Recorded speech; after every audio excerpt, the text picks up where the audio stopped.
ಕಳೆದೊಂದು ತಿಂಗಳಿನಿಂದ ಸ್ಥಗಿತಗೊಂಡಿದ್ದಂತಹ ರಾಜ್ಯದ ಆರ್ಥಿಕ ಚಕ್ರ ಇಂದಿನಿಂದ ತಿರುಗಲಿದೆ. ಯಾಕಂದ್ರೆ ಕೇಂದ್ರ ಸರ್ಕಾರದ ಮಾರ್ಗಸೂಚಿಯಂತೆ ಬಿಎಸ್ವೈ ಕೆಲ ಕ್ಷೇತ್ರಗಳಿಗೆ ಲಾಕ್ಡೌನ್ನಿಂದ ರಿಲೀಫ್ ಕೊಟ್ಟಿದ್ದಾರೆ. ಅದರಲ್ಲೂ ಕೃಷಿ, ಮೀನುಗಾರಿಕೆ, ಹೈನುಗಾರಿಕೆ, ಗ್ರಾಮೀಣ ಭಾಗದಲ್ಲಿ ರಸ್ತೆ ನಿರ್ಮಾಣಕ್ಕೆ ಸಂಚಾರ ಅನುಮತಿ ಮಾಡಿಕೊಟ್ಟಿದೆ. ಆದರೆ ಇದು ಹಾಟ್ಸ್ಪಾಟ್ ಕಂಟೈನ್ಮೆಂಟ್ ಅಲ್ಲದ ಪ್ರದೇಶಗಳಿಗೆ ಮಾತ್ರ ಅನ್ವಯವಾಗಲಿದೆ. जानता हूं आपको कितनी दिक्कतें आई।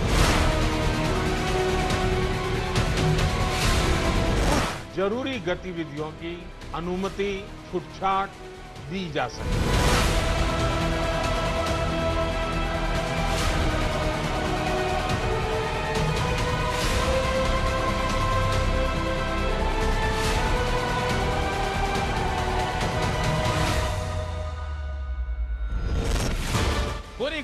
ಕೊನೆಗೂ ಒಂದಷ್ಟು ರಿಲೀಫ್. ಕಳೆದೊಂದು ತಿಂಗಳಿನಿಂದ ಸಂಪೂರ್ಣ ಸ್ಥಗಿತಗೊಂಡಿದ್ದ ರಾಜ್ಯದ ಆರ್ಥಿಕ ಇಂಜಿನ್ ಅನ್ನ ಬಿಎಸ್ವೈ ಸರ್ಕಾರ ಸ್ಟಾರ್ಟ್ ಮಾಡ್ತಿದೆ. ನಿಂತಲ್ಲೇ ನಿಂತಿದ್ದ ಆರ್ಥಿಕ ಚಕ್ರವನ್ನ ಸರ್ಕಾರ ಮತ್ತೆ ತಿರುಗಿಸಿದೆ. ಜನಜೀವನ ಮತ್ತೆ ಹಳಿಗೆ ಬರೋ ಮುನ್ಸೂಚನೆ ಸಿಕ್ಕಿದೆ. ಅರ್ಥಾತ್ ರಾಜ್ಯದಲ್ಲಿ ಲಾಕ್ಡೌನ್ ನಿಯಮವನ್ನ ಕೊಂಚ ಸಡಿಲಿಸಲಾಗಿದೆ.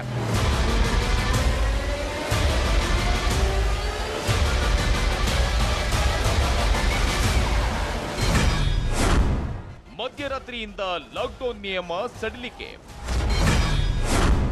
ಕಂಟೈನ್ಮೆಂಟ್ ಹಾಟ್ಸ್ಪಾಟ್ಗಳಲ್ಲದ ಕಡೆ ಮಾತ್ರ ಜಾರಿ.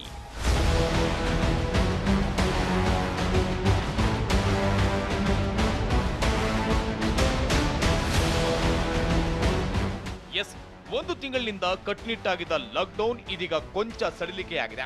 ಮೋದಿ ಸರ್ಕಾರ ನೀಡಿದ ಮಾರ್ಗಸೂಚಿಯಂತೆ ರಾಜ್ಯದಲ್ಲಿ ಬಿಎಸ್ವೈ ಸರ್ಕಾರ ಲಾಕ್ಡೌನ್ ಸಡಿಲಿಕೆ ತೀರ್ಮಾನ ಕೈಗೊಂಡಿದೆ. ನಿಜ, ಮಧ್ಯರಾತ್ರಿಯಿಂದಲೇ ಜಾರಿಯಾಗುವಂತೆ ಕೆಲ ಅತ್ಯಂತ ಅನಿವಾರ್ಯ ಕ್ಷೇತ್ರಗಳಿಗಷ್ಟೇ ರಾಜ್ಯ ಸರ್ಕಾರ ರಿಲೀಫ್ ಕೊಟ್ಟಿದೆ.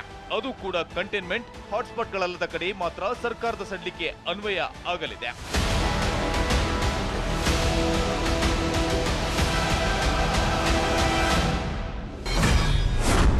ಕೃಷಿಕರಿಗೆ ಕಂಪ್ಲೀಟ್ ರಿಲೀಫ್ ಕೊಟ್ಟ ಬಿಎಸ್ವೈ.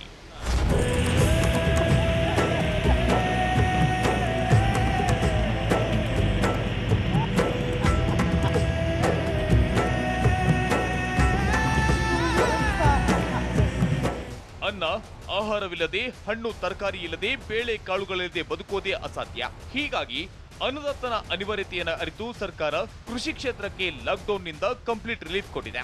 ಈ ಮೂಲಕ ರೈತರಿಗೆ ಮುಂಗಾರು ಕೃಷಿಗೆ ಸರ್ಕಾರ ಅನುಮತಿ ಕೊಟ್ಟಿದ್ದು ರೈತರಲ್ಲಿ ಮಂದಹಾಸ ಮೂಡಿದೆ.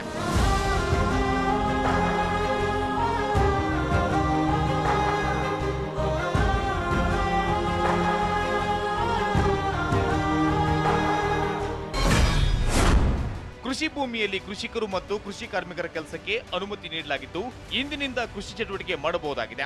ಎಪಿಎಂಸಿಗಳ ಮೂಲಕ ಕಾರ್ಯನಿರ್ವಹಿಸುವ ಮಂಡಿಗಳಿಗೂ ಅವಕಾಶ ನೀಡಲಾಗಿದೆ. ರೈತರಿಗೆ ನೆರವಾಗುವ ನಿಟ್ಟಿನಲ್ಲಿ ಕೃಷಿ ಉಪಕರಣಗಳು ಮತ್ತು ಬಿಡಿಭಾಗಗಳ ಅಂಗಡಿಗಳನ್ನು ತೆರೆಯಲು ಕೂಡ ಸರ್ಕಾರ ಸಮ್ಮತಿಸಿದೆ. ರಸಗೊಬ್ಬರ, ಕ್ರಿಮಿನಾಶಕ, ಬೀಜ ಉತ್ಪಾದನೆ, ವಿತರಣೆ ಮತ್ತು ಮಾರಾಟಕ್ಕೂ ಅವಕಾಶ ಸಿಕ್ಕಿದೆ. ಇನ್ನು ಕಂಬೈನ್ ಹಾರ್ವೆಸ್ಟರ್ ರೀತಿ ಕೃಷಿ, ತೋಟಗಾರಿಕೆ ಯಂತ್ರಗಳ ಅಂತಾರಾಜ್ಯ, ಅಂತರ್ಜಿಲ್ಲೆ ಸಾಗಾಟಕ್ಕೂ ಸರ್ಕಾರ ಅನುಮತಿ ಕೊಟ್ಟಿದೆ. ಇದೆಲ್ಲವೂ ರೆಡ್ ಝೋನ್, ಕಂಟೈನ್ಮೆಂಟ್ ಹಾಟ್ಸ್ಪಾಟ್ಗಳಲ್ಲದ ಪ್ರದೇಶಕ್ಕೆ ಮಾತ್ರ ಸೀಮಿತವಾಗಿದೆ.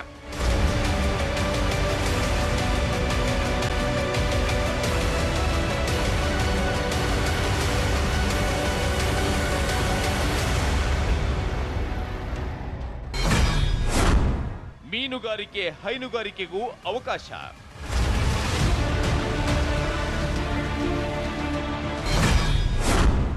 ಇನ್ನು ಮೀನುಗಾರಿಕೆ, ಪ್ಯಾಕೇಜಿಂಗ್, ಮಾರಾಟ ಮತ್ತು ಮಾರ್ಕೆಟಿಂಗ್ಗೆ ಅವಕಾಶ ನೀಡಲಾಗಿದೆ.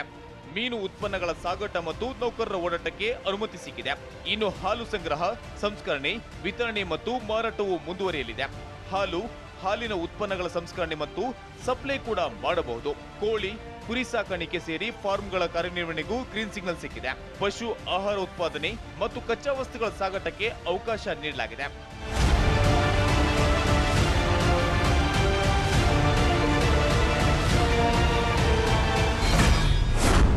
ಸರ್ಕಾರಿ ಕಟ್ಟಡ, ರಸ್ತೆ ಕಾಮಗಾರಿಗೆ ಗ್ರೀನ್ ಸಿಗ್ನಲ್.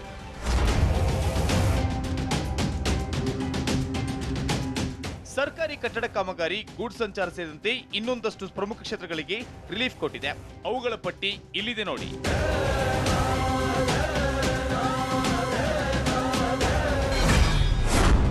ಗ್ರಾಮೀಣ ಭಾಗದಲ್ಲಿ ಸರ್ಕಾರಿ ಕಟ್ಟಡ ಮತ್ತು ರಸ್ತೆ ಕಾಮಗಾರಿಯನ್ನ ಇಂದಿನಿಂದ ಆರಂಭಿಸಬಹುದಾಗಿದೆ. ಗೂಡ್ಸ್, ಕಾರ್ಗೋ ಸಂಚಾರಕ್ಕೆ ಅವಕಾಶ ನೀಡಲಾಗಿದೆ.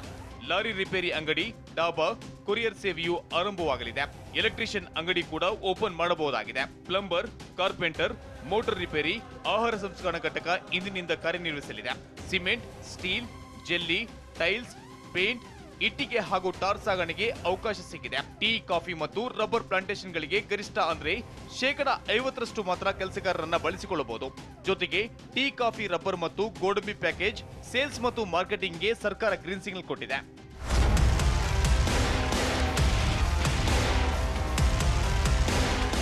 ಆದ್ರೆ ಇವೆಲ್ಲವೂ ಕಂಟೈನ್ಮೆಂಟ್ ಹಾಟ್ಸ್ಪಾಟ್ಗಳಲ್ಲದ ಪ್ರದೇಶಕ್ಕೆ ಮಾತ್ರ ಸೀಮಿತವಾಗಿದೆ.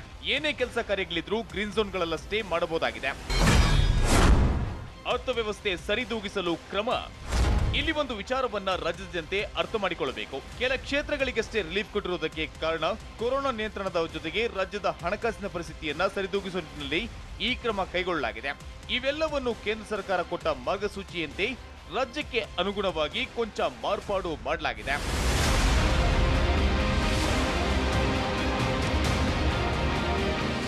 ಇನ್ನು ಮಧ್ಯರಾತ್ರಿಯಿಂದಲೇ ಲಾಕ್ಡೌನ್ ರಿಲೀಫ್ ಸಿಕ್ತು. ನಮ್ಮನ್ನ ಇನ್ನು ಯಾರೂ ಕೇಳಲ್ಲ, ನಾವೆಲ್ಲ ಮೊದಲಿನಂತೆ ಇದ್ದು ಬಿಡೋಣ ಅಂದ್ಕೊಳ್ತಿದ್ದೀರಾ? No chance. ಮಧ್ಯರಾತ್ರಿಯಿಂದ ಸಿಗೋ ಸ್ವಾತಂತ್ರ್ಯ ಅಷ್ಟು ಸಲೀಸಾಗಿಲ್ಲ. ಇಂದಿನಿಂದ ಲಾಕ್ಡೌನ್ ಸಡಿಲವಾಗ್ತಿದ್ರು ಏನೆಲ್ಲ ಬಂದ್ ಆಗುತ್ತೆ, ಏನೆಲ್ಲ ಕಂಡೀಷನ್ಗಳಿವೆ ಅನ್ನೋದನ್ನ ಡೀಟೇಲ್ ಆಗಿ ತೋರಿಸ್ತೀವಿ ನೋಡಿ.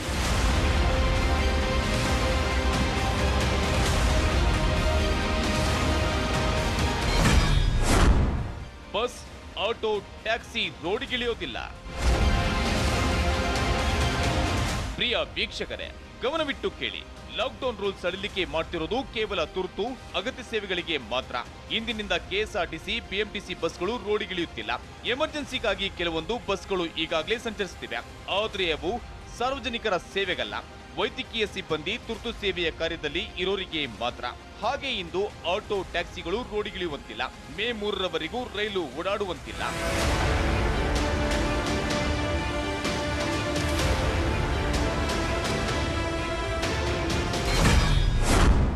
ರಾಜ್ಯಾದ್ಯಂತ ಶಾಲಾ ಕಾಲೇಜುಗಳು ಓಪನ್ ಆಗಲ್ಲ. ಲಾಕ್ಡೌನ್ಗೆ ವಿನಾಯಿತಿ ಕೊಟ್ಟರು ರಾಜ್ಯದೆಲ್ಲೆಡೆ ಶಾಲಾ ಕಾಲೇಜುಗಳು ಬಂದ್ ಆಗಿರಲಿವೆ. ಯಾವುದೇ ಟ್ಯೂಷನ್, ಕೋಚಿಂಗ್ ನಂತ ಶಿಕ್ಷಣ ಸಂಸ್ಥೆಗಳು ತಮ್ಮ ಚಟುವಟಿಕೆಗಳನ್ನ ಆರಂಭಿಸಲ್ಲ. ಇಷ್ಟೆಲ್ಲದರ ಮಧ್ಯೆ ಎಸ್ಎಸ್ಎಲ್ಸಿ, ಪಿಯುಸಿ ಪರೀಕ್ಷೆ ಯಾವಾಗ ಅನ್ನೋದು ಡೋಲಾಯಮಾನವಾಗಿದೆ. ಸರ್ಕಾರದ ಮುಂದಿನ ಆದೇಶದವರೆಗೂ ಸ್ಕೂಲು, ಕಾಲೇಜ್ ಓಪನ್ ಆಗಲ್ಲ.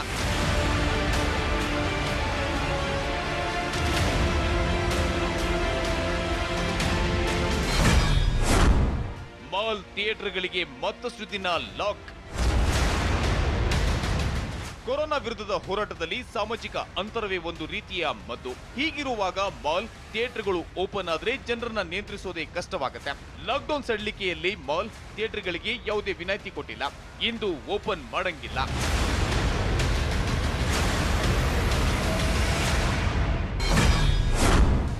ಎಣ್ಣೆಗಾಗಿ ಬಾಯಿ ಬಿಟ್ಟು ಕೂತವರಿಗೆ ಮತ್ತೆ ನಿರಾಸೆ.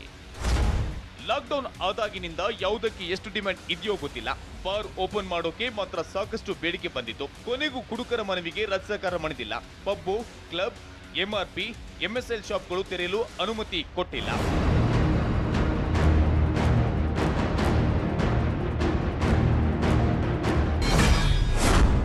ಇನ್ನುಳಿದಂತೆ ಯಾವುದಕ್ಕೆಲ್ಲ ಲಾಕ್ಡೌನ್ ಅನ್ವಯವಾಗುತ್ತೆ ಅನ್ನೋದನ್ನ ನೋಡಿದ್ರೆ ಪಾನ್ ಮಸಾಲ, ಬೀಡ, ಸಿಗರೆಟ್ ನಿಷೇಧಿಸಲಾಗಿದೆ. ಕಿರಾಣಿ ಅಂಗಡಿಗಳಲ್ಲಿ ಅಗತ್ಯ ವಸ್ತುಗಳನ್ನು ಮಾತ್ರ ಮಾರಾಟ ಮಾಡಬೇಕು. ಒಂದು ವೇಳೆ ನಿಯಮ ಉಲ್ಲಂಘಿಸಿ ಮಾರಾಟ ಮಾಡಿದ್ರೆ ಕಠಿಣ ಕ್ರಮ ಜರುಗಿಸಲಾಗುತ್ತೆ. ಧಾರ್ಮಿಕ ಸಭೆ ಸಮಾರಂಭಗಳು, ಜನಸೇರಲು ನಿರ್ಬಂಧ ವಿಧಿಸಲಾಗಿದೆ. ಸಲೂನ್ ಶಾಪ್, ಜಿಮ್ ಸೆಂಟರ್ಗಳು ಕೂಡ ಬಂದ್ ಆಗಿರ್ತವೆ. ಹೋಟೆಲ್ಗಳಲ್ಲಿ ಕುಳಿತು ಊಟ ಮಾಡಲು ಅವಕಾಶವಿಲ್ಲ. ಹೋಟೆಲ್ಗಳಲ್ಲಿ ಪಾರ್ಸಲ್ ಸೇವೆಗೆ ಮಾತ್ರ ಅನುಮತಿ ನೀಡಲಾಗಿದೆ.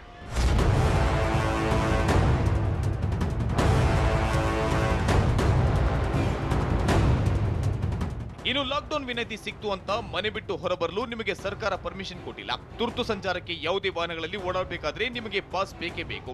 ಇಷ್ಟು ದಿನ ನಿಲ್ಲಿಸಿದ ಗಾಡಿಗಳನ್ನ ನೀವು ಇಂದು ರೋಡಿಗಿಳಿಸಿದ್ರೆ ಸೀಸ್ ಆಗೋದು ಪಕ್ಕಾ.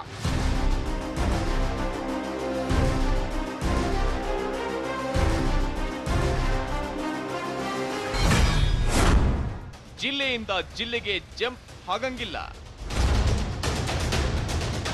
ಲಾಕ್ಡೌನ್ ಸಡಿಲಿಕೆಯಲ್ಲಿ ಕೆಲವೊಂದು ವಿನಾಯಿತಿ ಕೊಟ್ಟರು ಜನರ ಸಂಚಾರಕ್ಕೆ ಬ್ರೇಕ್ ಹಾಕಲಾಗಿದೆ.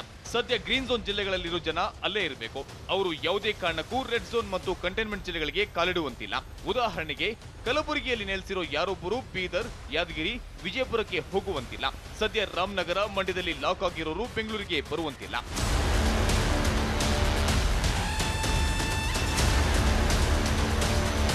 ಒಟ್ನಲ್ಲಿ ಲಾಕ್ಡೌನ್ ಕೊಂಚ ಸಡಿಲಿಕೆಯಾದ್ರೂ ಮೇ 3ರವರೆಗೆ ರಾಜ್ಯದಲ್ಲಿ ಲಾಕ್ಡೌನ್ ಜಾರಿಯಲ್ಲಿರುತ್ತೆ. ಸರ್ಕಾರ ರಿಲೀಫ್ ಕೊಟ್ಟಿದೆ ಅಂತ ಮನೆಯಿಂದ ಹೊರಗೆ ಬರಬೇಡಿ, ಯಾಕಂದ್ರೆ ನಿಮ್ಮ ಜೀವ ನಿಮ್ಮ ಕೈಯಲ್ಲೇ ಇದೆ.